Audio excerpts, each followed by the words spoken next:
વડોદરાની પ્રસિદ્ધ સયાજી હોસ્પિટલમાં બે રેસિડેન્ટ ડોક્ટરો વચ્ચે જાહેરમાં મારામારી થઈ।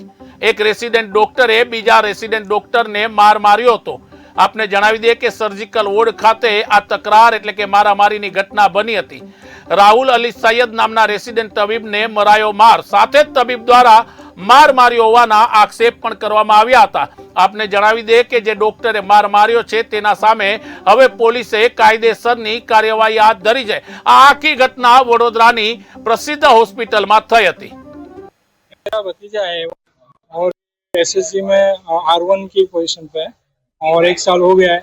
और इसके जो कलीग है उसके साथ पहले से ही इसका प्रॉब्लम चल रहा था।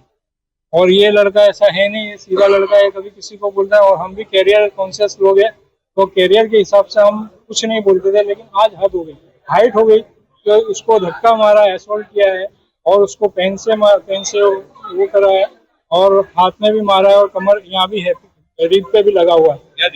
हाँ, रीढ़ पे भी लगा हुआ है। तो उसके हिसाब से हमको ऐसा लगा कि अब एक्शन लेना जरूरी है। बाकी अभी तक हम कुछ नहीं कर रहे।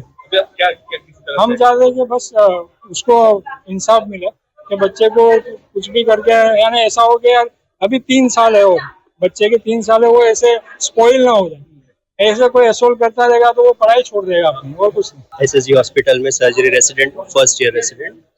और आज सुबह अराउंड 9 बजे मैं जब हमारे जो वार्ड के पास से कंप्यूटर रूम है वहाँ पे प्रिंट निकाल रहा था, और मेरा कलीग डॉक्टर समीर वो आए थे और उन्होंने मुझे धक्का दिया और उससे मुझे हाथ और छाती पे चोट लगी। समीर का भैया, उनका स्टार्टिंग से ही मेरे साथ इशू रहा है। वो हमेशा बहुत गलत गंदी, 1 साल से हम लोगों ने साथ में ज्वाइन किया था और तब से ही उनको मेरे आगे पता नहीं कुछ